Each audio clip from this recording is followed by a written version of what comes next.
Mujeres de Chile damos inicio a la Comisión de Mujer y Equidad de Género.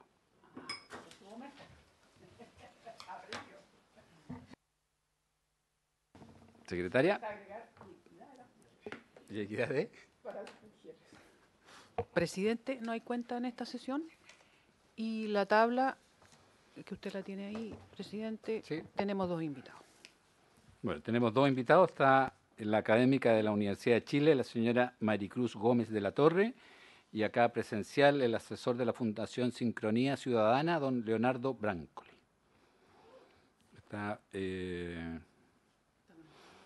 ¿Está conectada, profesora? ¿Nos escucha bien? Sí, los escucho perfecto. Ya. Partimos con usted entonces. Adelante, señora Maricruz. Ya. Bueno, buenas tardes, honorables senadoras y senadores de la Comisión de la Mujer y Equidad de Género. A mí me solicitaron comentarios respecto a la modificación del régimen patrimonial de la sociedad conyugal. Antes de entrar directamente al comentario de la indicación que fue presentada por el Ejecutivo, creo que hay que señalar algunos antecedentes para que se pueda entender la modificación que se ve. El matrimonio es un proyecto de vida en común y formado por principios como la igualdad de los cónyuges, la protección de la familia, el interés superior del niño, la autonomía de la voluntad y la protección al cónyuge más débil. Estos principios se encuentran incorporados en la Ley de Matrimonio Civil, la Ley 19.947. Ahora, toda reforma a un régimen debe considerar tres elementos. Primero, comunidad de intereses de los cónyuges, personalidad individual de estos y el interés de los terceros. Por tanto, la reforma de la sociedad conyugal debe respetar estos tres intereses. En consecuencia, un régimen patrimonial debe representar la comunidad de vida que implica el matrimonio y a la vez respetar la igualdad de los cónyuges. En el caso de la sociedad conyugal, además se debe tener presente la protección al cónyuge más débil. ¿Qué entendemos por cónyuge más débil? Es aquel que se encuentra en una situación de desmedro, sea patrimonial o económico, frente al otro. Para determinar quién es el cónyuge más débil, debe considerarse que, de acuerdo al INE, solo un 48,3% de las mujeres que están en edad de trabajar lo hace y ganan un 20,4% menos que los hombres. De estos datos se verifica que el cónyuge más débil es la cónyuge mujer. Asimismo, debe tomarse en cuenta que las personas, cuando contraen matrimonio, lo hacen en su mayoría bajo el régimen de la sociedad conyugal, 55,4%. El régimen que mejor interpreta la comunidad de vida entre cónyuges es el régimen de sociedad conyugal. De ahí la importancia de realizar una reforma coherente y que represente la realidad e intereses de los cónyuges y de los terceros que contratan con ellos. Ahora entro al comentario y observaciones que tengo a la indicación del Ejecutivo. Régimen legal. La sociedad conyugal debe ser el régimen legal supletorio de los matrimonios celebrados en Chile. Es decir, ante el silencio de los contrayentes se aplica la sociedad conyugal. Pero hay que tener en cuenta que la ley 21.400, la ley del matrimonio igualitario, en su artículo primero de la disposición transitoria, señala que será aplicable la sociedad conyugal una vez que entren en vigencia las normas que adecúen el régimen para hacerlo congruente con las disposiciones reguladas en esta ley. Por tanto, para ser coherente lo establecido en las leyes, debe regularse la sociedad conyugal, tanto para cónyuges heterosexuales como para los de un mismo sexo. No hacerlo constituye una discriminación, puede constituir una discriminación arbitraria, debido a que es una distinción, exclusión o restricción que carece de justificación razonable. Además, no se estaría cumpliendo lo prometido por el legislador en la disposición transitoria antes señalada. Por tanto, debe utilizarse un lenguaje neutro en las modificaciones. Ahora, se promueve un régimen de comunidad de bienes y de solidaridad. Esto significa que los bienes que se adquieren a título oneroso durante la sociedad conyugal forman parte del haber social o común administrado conjuntamente por ambos cónyuges. Se propone de manera individual la administración para actos cotidianos o de poca monta. Se requiere el consentimiento de ambos cónyuges para gravar o enajenar bienes raíces sociales, disponer entre vivos a título gratuito de los bienes sociales, dar en arrendamiento bienes raíces sociales, urbanos y rústicos, constituirse en aval, codeudor solidario o fiador respecto de obligaciones de terceros y para los que recaen sobre bienes muebles de alta monta y bienes registrados, como son los helicópteros, las lanchas, etc. El consentimiento podrá otorgarse o deberá otorgarse concurriendo ambos cónyuges a la celebración del acto o por medio de un poder vía escritura pública. En caso de impedimento o negativa injustificada, se puede recurrir al juez. Esto en realidad es lo mismo que está señalado en el artículo 1749, solo como en los casos en que el marido es el administrador. Ahora incorporamos a ambos cónyuges. El haber propio. Los cónyuges administran con plena independencia el uno del otro los bienes que tenían antes del matrimonio y los que adquieren a título gratuito.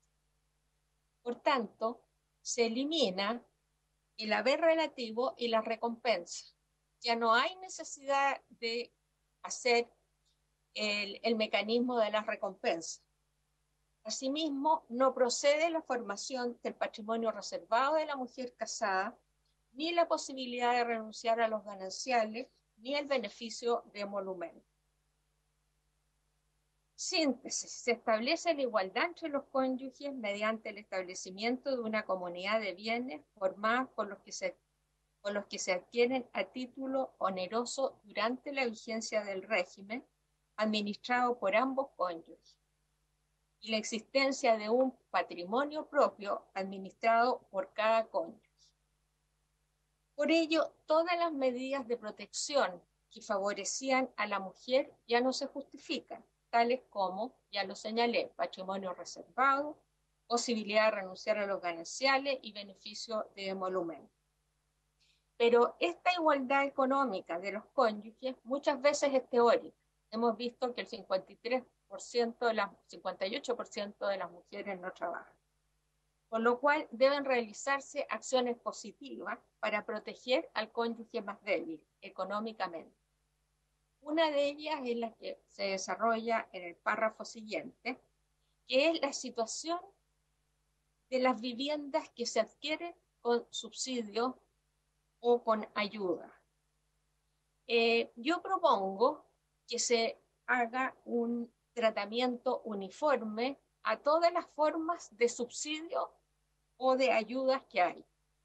Es decir, sea subsidio habitacional o directamente del CERVIO, de las municipalidades, mediante la entrega de títulos gratuitos por el fisco, o los adquiridos por la regularización de la posesión de la pequeña propiedad raíz.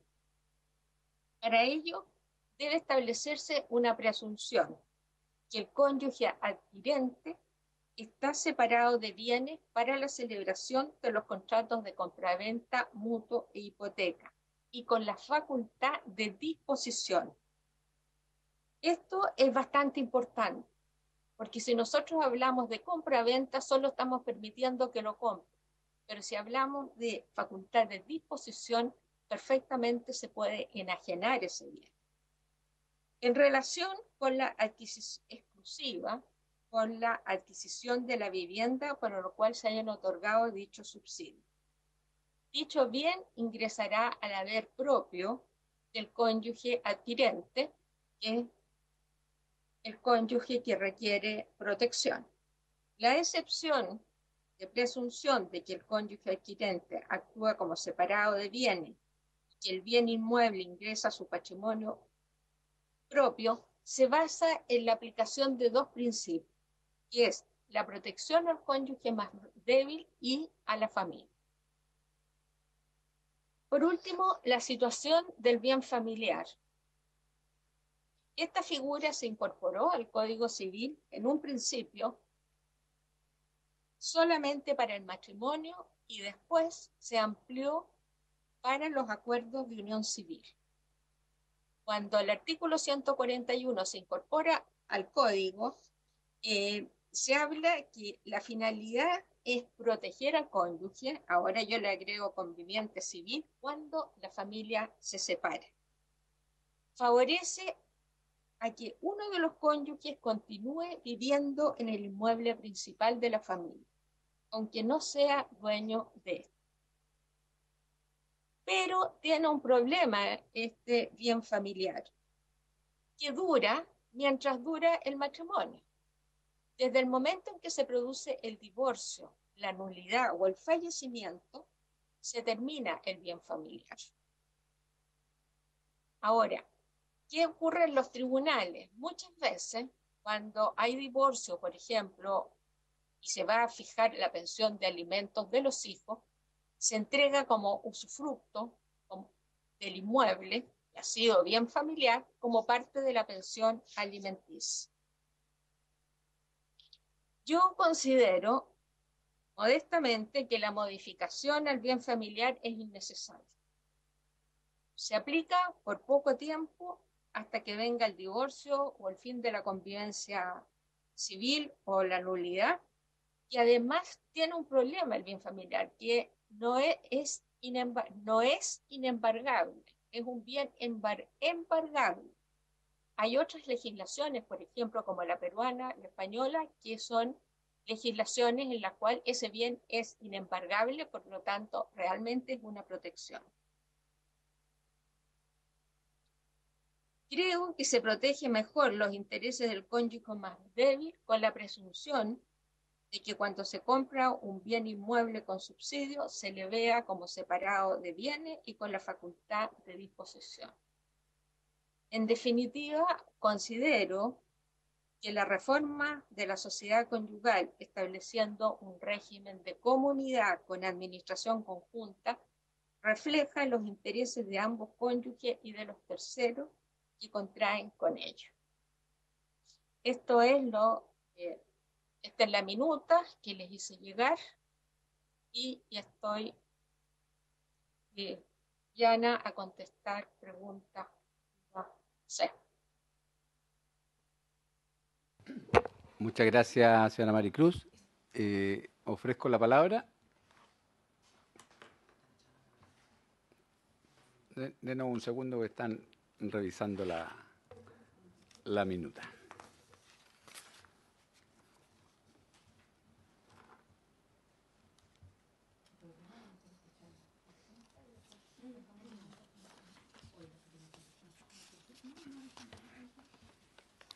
Señora Maricruz, ¿usted se tiene que retirar o podemos escuchar la otra exposición y así hacer las preguntas al final?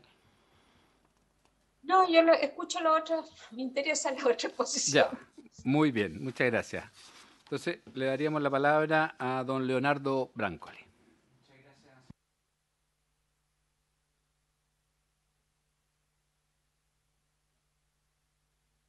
Ahí. Ah, el rojo, ya, bien. Señor presidente, usted mencionaba los nudos del proyecto ayer. Quisiera empezar directamente con lo que usted señalaba ayer. A mi parecer, los nudos están en los artículos 1750 y 1752. El 1750 tiene como dos áreas de administración, de coadministración. La parte de la conjunta y la parte de la indistinta. La parte de la conjunta tiene enajenar, gravar, prometer enajenar o gravar los bienes raíces sociales o el arrendamiento de estos por más de 2 años si fueren urbanos o por más de 4 años si fueren rurales. Lo mismo requiere el consentimiento conjunto para caucionar y se agrega en relación a la norma actualmente vigente cuando se quiere a título oneroso respecto de las acciones de sociedades anónimas, participación en sociedades civiles y comerciales, derechos o concesiones inscritas a naves y aeronaves. Esto se agrega, esto no está ahora. En la legislación vigente no está, se agrega. Perfecto. Todo esto. Ahora, la autorización requiere que ambos consientan, que puede ser directamente en el acto o con autorización del otro cónyuge. En caso de negativo se puede recurrir al juez, lo mismo que en caso de impedimento. Esa norma, hasta ahí, creo que no le veo mayor problema. El tema es que es una norma indistinta. Entonces, el fundamento para la norma indistinta es que supuestamente hay son actos que pueden ser de menor importancia. Pero, señor presidente, yo hablé del arriendo. 2 años para los urbanos, 4 años para los rurales. En los rurales sí se hace, en los fondos sí se hace en una extensión mayor, puede ser hasta 20 años los fondos. Pero los urbanos, ¿cuál es la regla general? 1 año renovable. Por lo tanto, no entra aquí. Y aquí es donde está el indistinto. ¿Qué puede pasar, señor presidente? Supongamos, veámoslo desde el punto de vista de la mujer. Veámoslo desde el punto de vista de la mujer. Hoy día, una mujer con patrimonio reservado, porque con su sueldo se compra una casa sencilla en el barrio Miraflores de Viña del Mar, con su sueldo. Hoy es patrimonio reservado, por lo tanto el marido no tiene ninguna injerencia en cuanto al arriendo. Ya. ¿Qué pasa con la nueva norma que propone la Cámara de Diputados? ¿Podría el marido sí tener injerencia? Porque es indistinto. ¿Y qué pasa si no va con el consentimiento de quien hizo el aporte? Porque ahora tenemos los bienes del marido, es decir, los aportes que puede hacer el marido o la mujer. Entonces, la mujer hace el aporte, no hay patrimonio reservado. Pero sí, entonces, como es indistinto, el arriendo de 1 año es indistinto. No de 2 años, no de 4 años, pero la regla general es 1 año renovable, insisto. ¿Y qué pasa si hay comodato? ¿Y si el marido le gana al quien vive a la mujer y presta la casa? La presta aunque sea por 1 mes o por ser 1 año, la presta como dato. Entonces, el problema con esto del indistinto es que se presta para conflicto. ¿Y quién recibe la renta? ¿El cónyuge que hizo el aporte del bien o el cónyuge que hizo la firma del contrato? No se sabe. No se sabe. Ahora, supongamos, señor presidente, que se dice separada, es decir, que puede actuar conjunta o separadamente. Puede ser el marido o la mujer. Muy bien, esa casa del barrio, no quiero poner la casa en Cachagua, la casa en Reñaca, no, pongo una sencilla casa en el barrio Miraflores de Viña del Mar, ya está. Entonces, ¿qué pasa ahí? Entonces si la mujer lo compró, lo está aportando a la sociedad conyugal, entonces ella puede decir, ¿sabe qué? Voy a arrendarlo. Perfecto. Si el marido lo compró, perfecto, lo arrienda. Cualquiera de los dos es el que lo arrienda. Ojo, estamos hablando de 1 año renovable, insisto, no está dentro de la protección de los 2 años.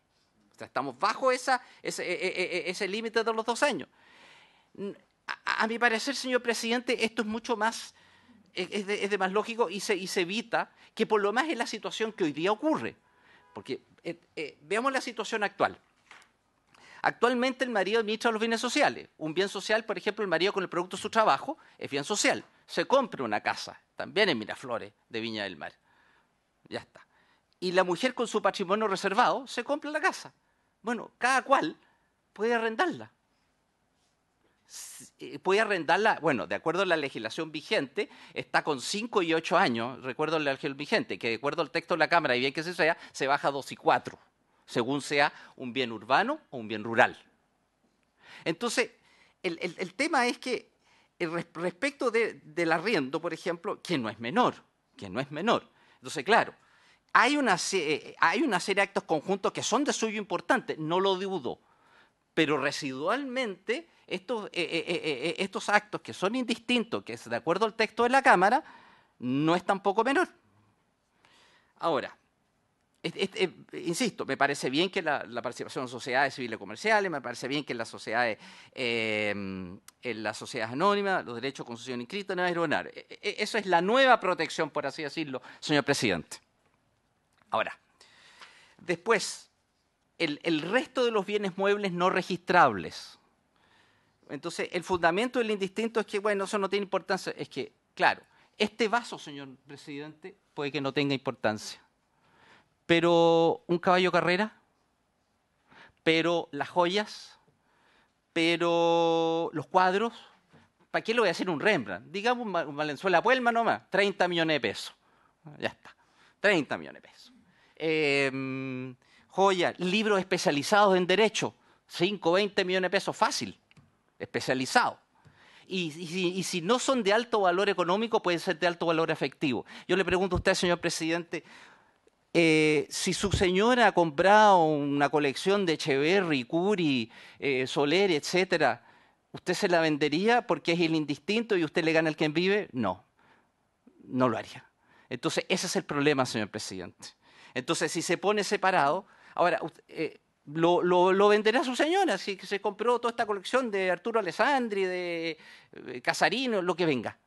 Entonces, creo que es mejor. Usted dirá, señor presidente, bueno, ¿y la prueba? Bueno, pero es que hoy día, señor presidente, tiene el dinero plástico, tiene las tarjetas de crédito, debe todo quedar registrado. Y en el caso de los cuadros, además, tiene el registro del mantillero público. La Denise Rotinov, por ejemplo, registra todo, la principal mantillera pública. Entonces, el tema de la prueba no es tema hoy día. Porque se podría decir, sí, pero por actos menos importantes. Incluso hasta el comerciante minorista, muy minorista, tiene la maquinita. Y con la maquinita tiene todo el registro, hasta la hora. Tiene boleta, factura, y si se le pierde la boleta le dan otra en las multitiendas. Aunque se le pierda la boleta, va a buscar y va a buscar otra. O sea, el tema de la prueba documental no irá a ser tema en cuanto a prueba. Y siempre están los demás medios de prueba, presunciones, testigos, etcétera. Entonces, aquí están, por ejemplo, también electrodomésticos, artículos de hogar, que pueden ser de 1 millón de pesos. Entonces, no es menor. E incluso puede ser, a lo mejor para los que estamos aquí, a lo mejor no tanto, pero puede ser para los de grupos socioeconómicos bajos, puede ser bastante. Ese es el problema que yo veo con el indistinto. Ahora usted dirá, señor presidente, ¿sabe? Sí, pero igual lo va a hacer. ¿Sabe? Igual lo va a hacer, pero el acto es ilícito, señor presidente. El acto es ilícito. No es lícito ese acto. A eso es lo que voy. Es como la violencia intrafamiliar. Tan pocas condenas, pero no por eso vamos a derogar la ley, pues. Al contrario, la vamos a mejorar, pues. Y ojalá que suban las condenas por violencia intrafamiliar. Esa es la lógica, señor presidente. Entonces, en este artículo 1750, y por eso ya está la indicación presentada por el senador Chaguán, en el sentido de que ponerle conjunto o separadamente. Quiero decir que, por ejemplo, la legislación francesa tiene administración separada, pero en la comunidad de bienes, y se protegen los bienes que forman parte de esa comunidad. A manera de ejemplo, señor presidente. Entonces, eso en cuanto al artículo 1750. En cuanto al artículo 1752, que se refiere al pasivo de la sociedad conyugal, señor presidente. Señor presidente, el número 2 del artículo 1752. Si uno de los cónyuges contrae la deuda, en consulta con el otro, no le dice nada al otro, de acuerdo al texto de la Cámara, obliga a los bienes sociales. ¿Y qué puede pasar, señor presidente? Puede pasar que el otro cónyuge, al quien no se le consultó nada, sea el que está haciendo los aportes. Y viene el cónyuge que tiene, el cónyuge puede ser el marido o la mujer, y puede decir, ¿sabe qué? Yo te obligo. Ahora usted dirá, señor presidente, es que la hipoteca requiere el consumimiento conjunto, sí, pero no los créditos de consumo. Y es el tema. Y hoy día son mucho más frecuentes los créditos de consumo. Ahí está el problema. Y además pasa otra cosa, no siempre uno se endeuda con bancos, uno se puede endeudar con personas naturales, con prestamistas, en fin. O sea, la hipoteca llega como protección hasta por ahí nomás. Entonces, aquí se altera además la regla general, señor presidente, porque en el ámbito de lo civil, en el ámbito de lo comercial, una persona puede obligar al otro, pero hasta la concurrencia del beneficio que le que reportar el acto. Ahí está el tema. Así es la separación de bienes, por lo demás. Vamos a la separación de bienes, artículos 1701, raya 1 hasta el 10. ¿Qué dice tanto el texto como actual? Si un cónyuge separado de bienes se obliga a él. Y el otro cónyuge también, pero hasta la concurrencia del beneficio. Si la deuda es 100 y yo soy el otro cónyuge, que ni concurrí al acto, pero me beneficié en 20, bueno, responderé de 20. Principio del no enriquecimiento injusto o del enriquecimiento injusto, el principio de derecho. Ese es el tema. Entonces, ¿qué es lo que se propone? Se propone entonces que cuando uno de los cónyuges concurre al acto, que él responda con sus bienes propios y en subsidio con los sociales, para hasta la concurrencia del beneficio que le reportará el acto de él y de la familia común. Eso es lo que se está proponiendo. Y me parece que eso es más justo, porque eso por lo demás da la regla general en lo que es el derecho civil y comercial. Ahora, el número 1 del artículo 1752. Si ambos cónyuges concurrieran al acto, el texto de la Cámara dice se obligan los bienes sociales y los propios. En principio está bien, pero ¿no sería mejor, señor presidente, que obligue los bienes sociales y en subsidio los bienes propios, porque por algo hay un haber social y un haber propio? Entonces, que en el número 1, es decir, ¿concurren los dos? Sí. Y si concurren los dos, ¿a quién representa? A la sociedad conyugal, al haber social, señor presidente. Entonces, ¿que puede extenderse a los bienes propios? De acuerdo, en subsidio. A lo mejor se hallara lo mismo, pero ahí está el principio, señor presidente. Pero más me parece el problema con el número 2. Conteste, como dicen los abogados, con esto creo que en la indicación también se dice que los bienes adquiridos a título gratuito se está dispuesto al artículo 1791 raya 10. O sea, hace una referencia que respecto a los bienes propios se rige por las normas de la separación de bienes, que es la que ya indiqué. Respecto del... me voy a referir también al tema del subsidio habitacional del Estado, pero antes quiero referirme al artículo transitorio, que es lo que aprobó la Cámara de Diputados. La Cámara de Diputados lo que aprobó en definitiva es que el marido sigue administrando los bienes sociales. Y si la mujer tenía bienes reservados o separados parcialmente, continúa. Sí los tenía. O sea, seguimos con lo mismo y podemos seguir 40 años más con lo mismo, a la fecha de la vigencia de la ley. Si hoy se casa una mujer y sale esta ley mañana, pero se casa hoy, bueno, le rige la norma actual. Y de acuerdo al texto de la Cámara, pueden pasar 40 años y el marido, claro, que pueden pactar con la administración, pero eso se hace muy poco. Se hace muy poco, señor presidente. Entonces, lo que se propone es que de pleno derecho, la mujer tenga la separación parcial de bienes. Herencia, legado, donación u otro a título gratuito. Ojo con esto, porque el otro título gratuito entran la ganancia por azar, casino, loto, quino. Eso no es donación, menos herencia ni legado. Entonces ahí había un vacío si se dice solo herencia y legado. Entonces por eso es que se agrega u otro a título gratuito, señor presidente. De inmediato, o sea, rige la ley y de inmediato lo tiene la mujer. Esa es la idea, porque si no vamos a estar 40 o 50 años con lo mismo. Y ya han pasado 50 años, ya han pasado 53 años desde el primer proyecto que se presentó el año 70 por el presidente Eduardo Frei Montalva con una comisión que fue el de participación en los gananciales como Liga Comunidad, muy parecido al de Comunidad Gananciales que está también en esta comisión. El primero. Entonces, ese fue el primero. Así como se dice que el divorcio fue al principio del siglo XX, entonces aquí el que iguala a los cónyuges fue el primero en 1970. Entonces, señor presidente, es decir, de inmediato que tenga. Ahora, y rigiría también el patrimonio reservado, porque ese es un derecho adquirido. No es una mera expectativa, es un derecho adquirido. Entonces, en ese caso, tendríamos necesariamente dos sociedades conyugales. Es imposible que no sea así. Tenemos las normas a la fecha de la vigencia de la ley y desde la vigencia de la ley. Entonces, lo que se ha conversado, lo que se ha discutido acá, es desde la vigencia de la ley, pero a la fecha de la vigencia de la ley tendría que necesariamente mantenerse el patrimonio reservado. Tendría que necesariamente mantenerse el patrimonio reservado, si lo tenía, pero de pleno derecho tener los bienes, porque de lo contrario el marido va a seguir administrando los bienes propios de la mujer casada. O sea, se va a seguir aplicando en los hechos eso. Ahora, respecto de lo que adquiere la mujer con el subsidio habitacional del Estado, la propuesta sería la siguiente, señor presidente. Yo aquí planteo una discriminación positiva. Lo que se plantea que efectivamente la mujer casada que tiene subsidio habitacional del Estado es separada de bienes para el solo efecto de adquirir los bienes.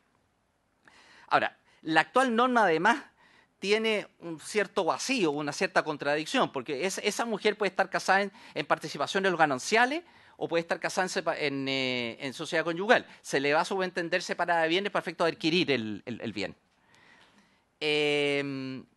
Pero ¿qué pasa si está casada en separación de bienes? ¿Cuál norma se le va a aplicar a esa mujer con el subsidio de habitación del Estado? ¿La norma especial que solo permite adquirir o la norma del Código Civil que separaba bienes para adquirir y disponer? Bueno, personalmente la propuesta sería, señor presidente, que sea para adquirir y disponer cualquiera sea el régimen de bienes y solo para la mujer, no para el marido. O sea, discriminación positiva a favor de las mujeres. Porque es lógico, porque justamente donde mayor se da la discriminación en los sectores, grupos socioeconómicos de más bajo ingreso. Entonces, si se hay la discriminación, ese es el momento que hay que proteger. Es una especie de patrimonio reservado chico, si lo quiere así, señor presidente. Este patrimonio reservado chico es el que debe mantenerse con la antigua ley y con la nueva ley. E incluso esto debe ser además retroactivo para atrás, porque para atrás ya acaba de explicar que la mujer está separada de bienes solo para adquirir, pero no para disponer. Esos serían los puntos centrales que se plantea. Quiero hacer un comentario a la indicación suya y de la senadora Núñez respecto de los matrimonios casados en el extranjero. Como antecedente, quiero decir, primero, que el conservador de bienes raíces de Santiago tiene todos los regímenes matrimoniales actualizados en el mundo entero. Por lo tanto, a nivel comparado, tenemos que el equivalente de la sociedad conyugal prácticamente es la regla general en el derecho comparado, independiente que se llame así. Independiente que se llama sociedad conyugal en Uruguay, que ahora que se llama comunidad de bienes en Argentina, comunidad gananciales en Bolivia, sociedad gananciales en Perú, comunidad ganancial en Paraguay, comunidad gananciales en Portugal, sociedad gananciales en España, comunidad de bienes en Francia, comunidad de bienes en Italia.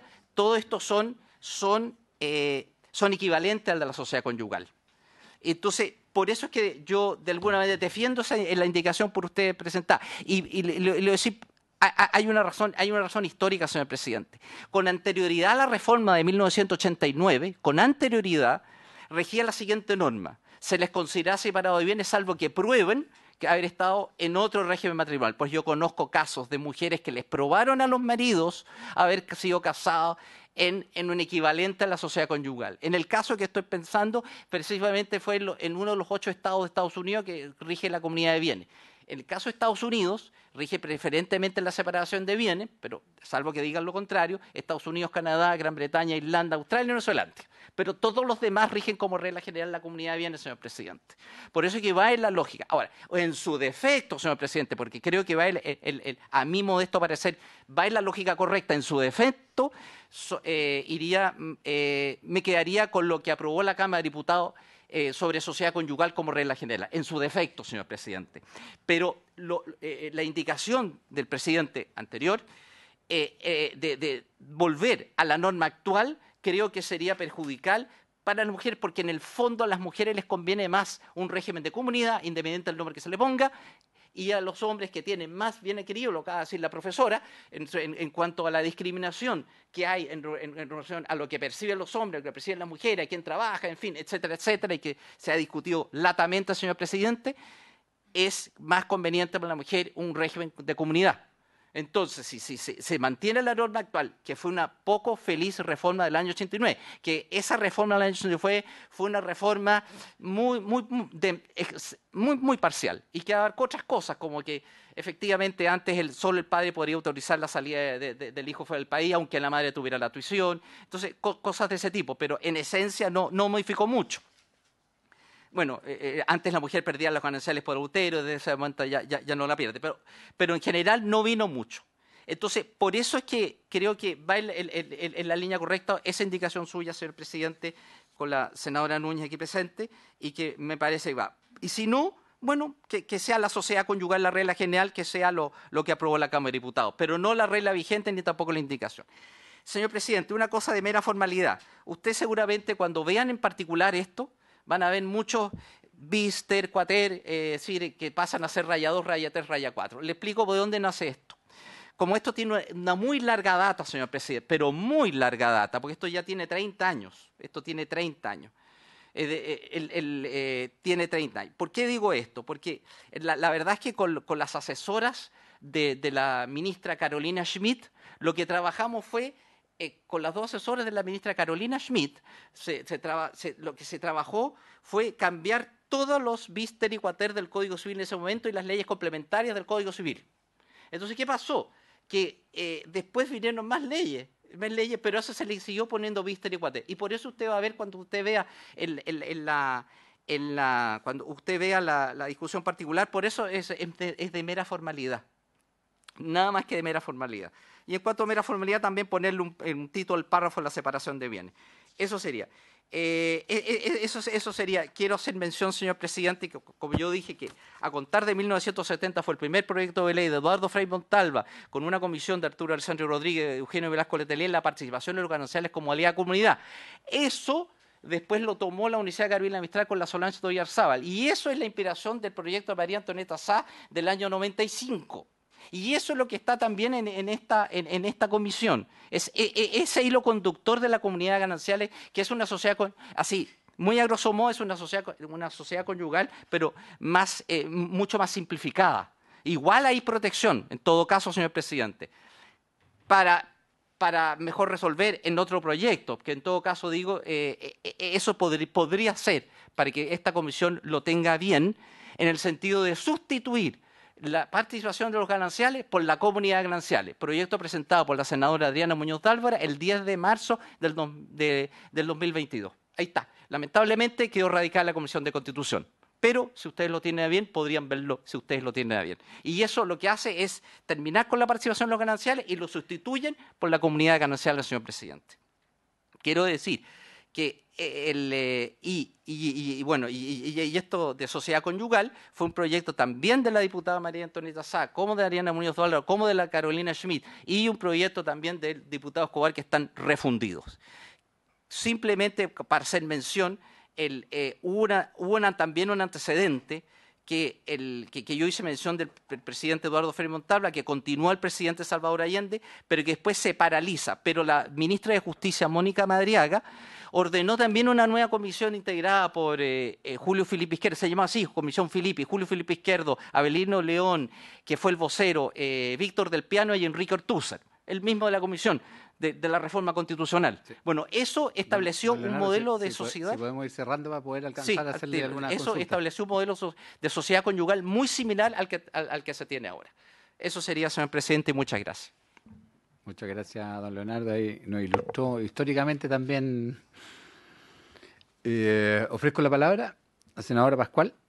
Sí, muchas gracias, presidente. Saludar también nuevamente a todas las senadoras, senadores, los asesores, asesoras, al Ministerio de la Mujer y, por supuesto, también a nuestros invitados.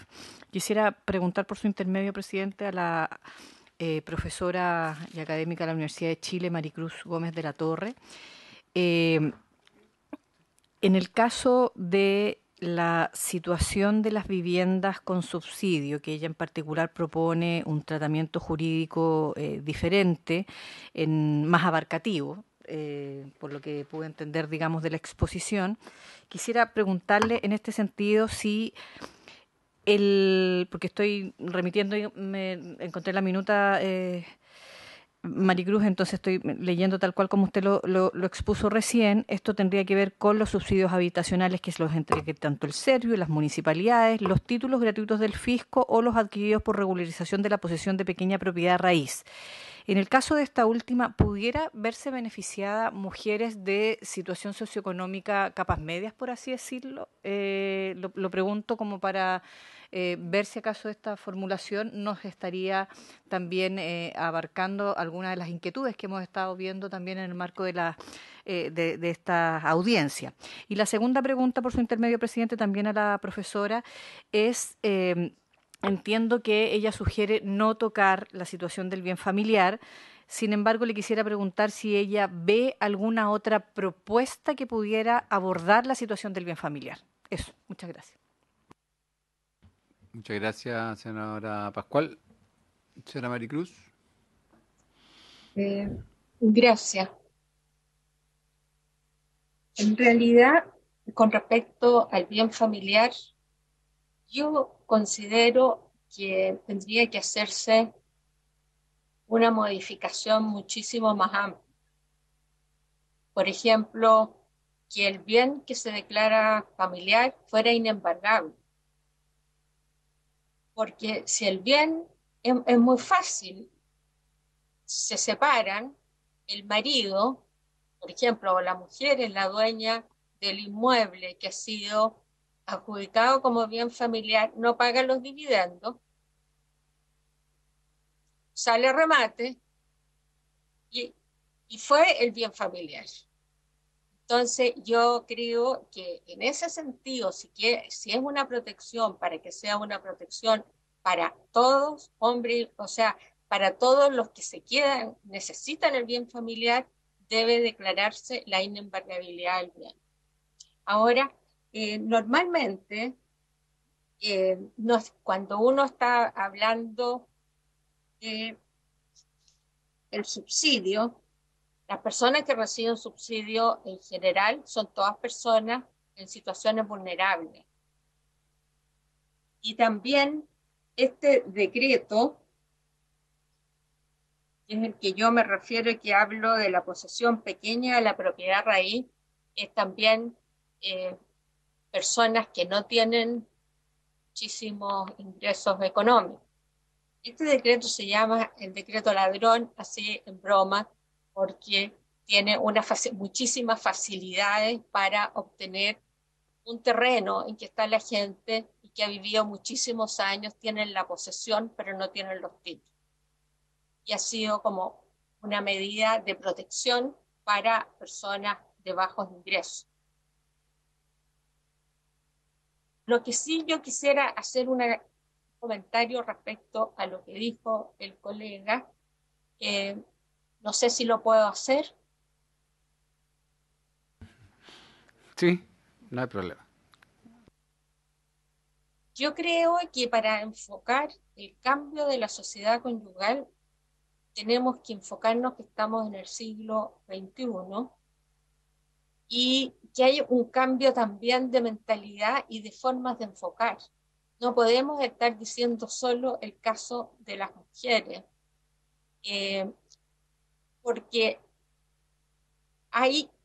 yo en el esquema que mandé, a mí me preocupa que salga solamente esta protección para las mujeres y no para el cónyuge más débil.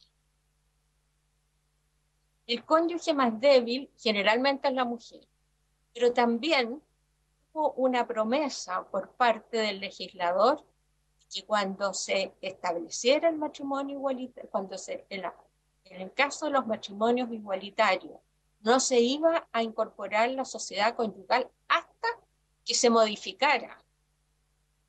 Y aquí solo hablamos de mujeres, tenemos que hablar de cónyuges, porque cambió el lenguaje. Entonces, creo que el enfoque tenemos que como que cambiar un poco ese enfoque. No es solo mujeres, es cónyuge.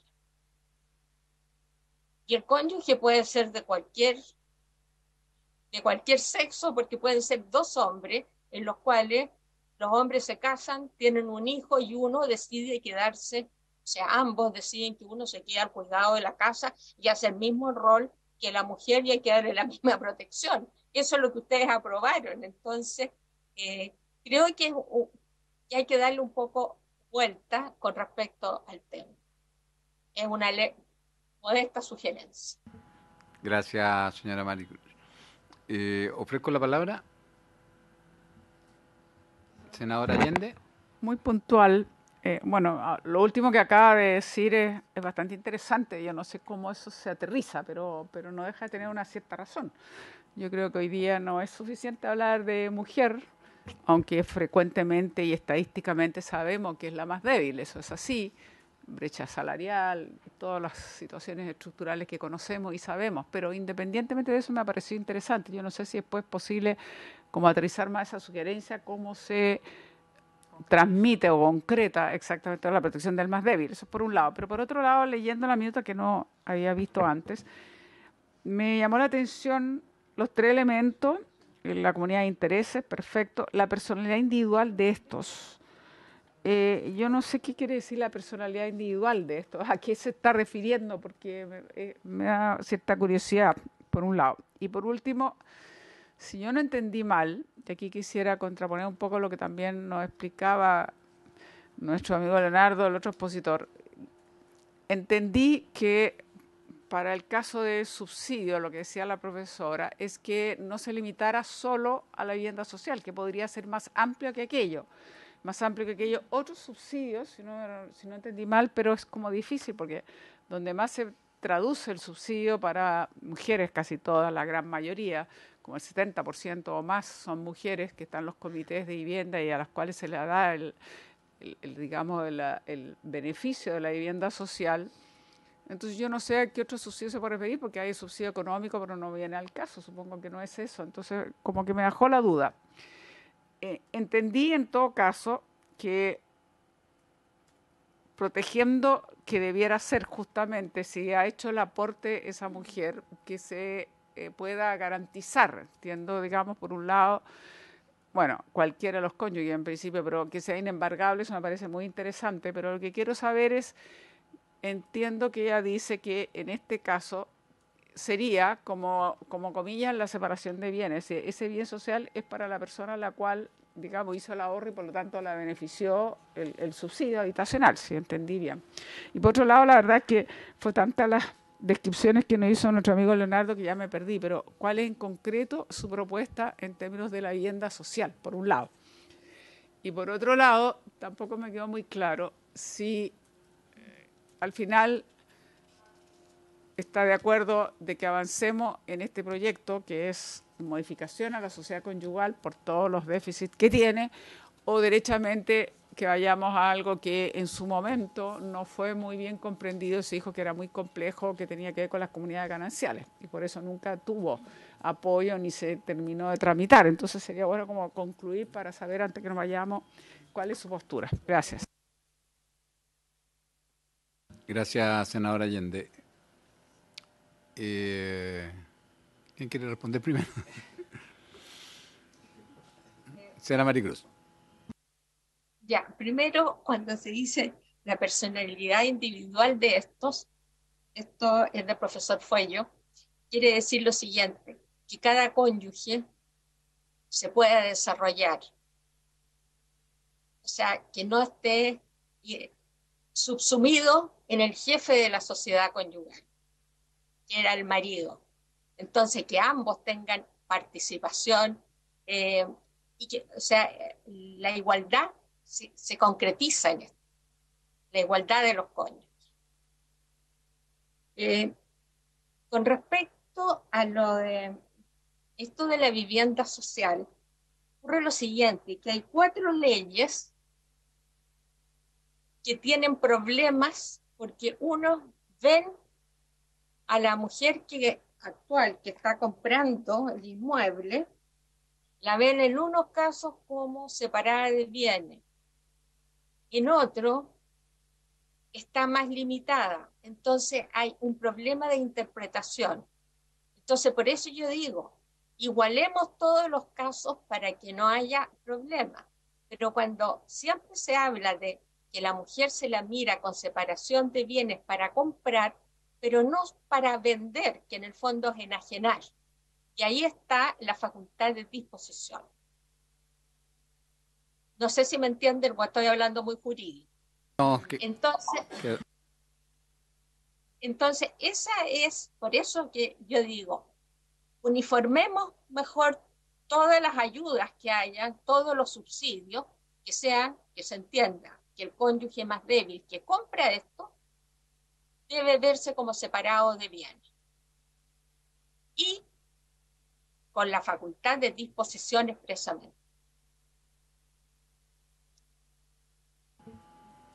Ahí quedó muy claro.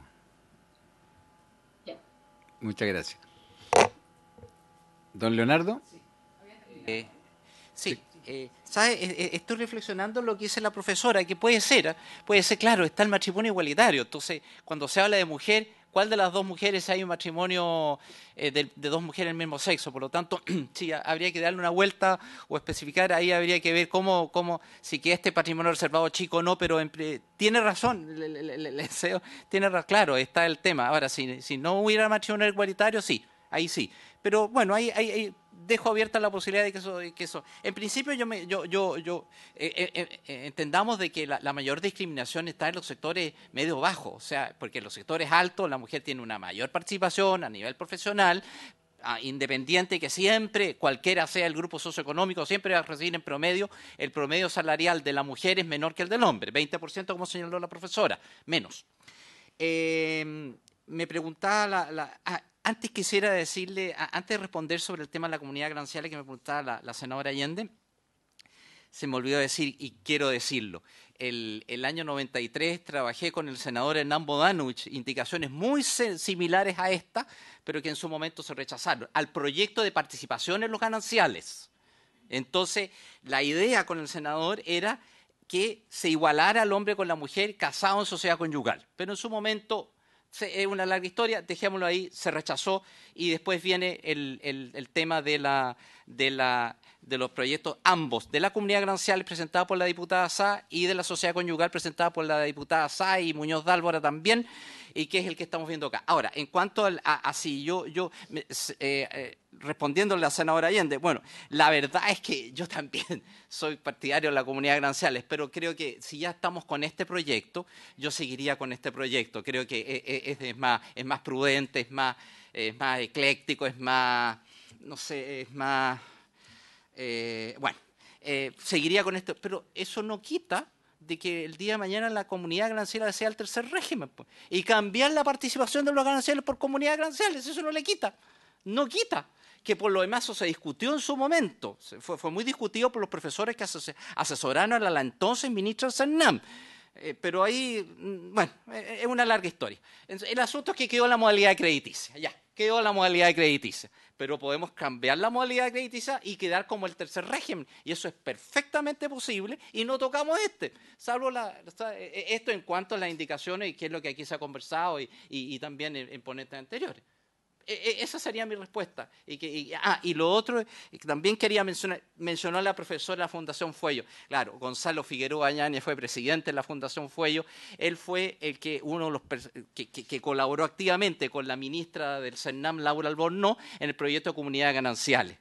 Y en todo caso, él también era partidario, él tampoco era partidario de estos asuntos del indistinto, sino de administración separada, por las razones que ya indiqué, que no, en fin. Eso quería decir, señor presidente. Muchas gracias, don Leonardo. Ofrezco la palabra. Bueno, senadora Pascual. Sí, no, disculpe, presidente. Solo preguntarle a modo de recuerdo al Ejecutivo si hay algún artículo transitorio o alguna medida que lo busqué en la minuta, pero no lo encontré, que pudiera dar cuenta de algún proceso retroactivo a propósito de la exposición de don Leonardo que hizo hace un ratito atrás, de lo que estén pensando, digamos, para las indicaciones. Sí. Gracias, presidente. Buenas tardes y por su intermedio para contestar la pregunta de la senadora Pascual. Tal como señalaba el día de ayer, nos encontramos en estas últimas semanas revisando la propuesta de indicaciones que hemos trabajado. Estamos en los pendientes, de hecho, trabajando también en lo que se va a presentar respecto de el articulado transitorio para efecto precisamente de dar alguna posible solución evidentemente está dentro de los nudos y de las posibilidades que estamos explorando como Ejecutivo. Nada hasta el momento zanjado al 100%, pero está dentro de las revisiones que se han estado realizando en estos últimos días de trabajo. Muchas gracias. Y aprovechando la intervención de Paloma, la jefa ¿Jefa de asesores el cargo de Grace? Es jefa de del Departamento de Reformas Legales del Ministerio. Ese título. Se comunicó conmigo, no hemos podido hablar en todo el día, pero me solicitó poder prorrogar el plazo para indicaciones hasta el 13 de junio. 13 de junio. Entonces, ¿eso lo ponemos en votación? ¿No? ¿Estamos de acuerdo? De acuerdo. Aprobado. Senadora Allende. Que no tiene que ver las exposiciones, así que es interno, digamos, pero junto con estar de acuerdo, por supuesto, y me parece bien darle el tiempo para que revisen las indicaciones que debe presentar el Ejecutivo. No sé si se vio, pero en definitiva, la próxima semana yo le quería pedir que no tuviésemos sesión el día miércoles, no el martes, el día miércoles a esta hora, porque va a coincidir con Zona Extrema y me va a tocar a mí presidirla. Viaja el alcalde Juan Fernández y con todos los concejales, y entonces el senador Insulza no está, así que me ha pedido a mí que me haga cargo, digamos, y por lo tanto, o no sé, bueno, lo que decía la comisión, pero en definitiva tengo que estar presente en otra comisión y quería pedirle que no usáramos ese horario. Coincidentemente, senadora Allende, la del miércoles. Pero Sí. solo por ese miércoles. Por lo menos cuando, es que ahí siempre había un cruce, cuando veamos qué es lo que ocurre cuando tenemos zona extrema, porque nunca hemos logrado que se vaya turnando o buscar que no se crucen, porque la verdad es que siendo parte de la Comisión de Zonas Extremas y Territorios Especiales cuesta muchísimo, porque no quiero faltar aquí, pero también me hace imposible asistir en las dos partes. O sea, ahí yo le pediría una conversación personal de nuestro presidente con el presidente cuando regrese, está fuera del país, el senador Insulza, para ver en algún momento otro ajuste, pero es un poquito complicado porque efectivamente coinciden. Ahora, el próximo miércoles, estupendo si justo no hay, pero no sé si solo para ese miércoles, el tema es... Sí, yo coincidentemente no tenía contemplado citar el perfecto. miércoles, entonces aceptada su petición, senadora Allende. Sí, pedirle que converse para más a futuro adelante. Cuando vuelva el senador Insulza, entonces vamos a conversar, porque a lo mejor nos podemos ir alternando y hacerlo miércoles por medio, que sería una vía de solución para que los dos pudiésemos, porque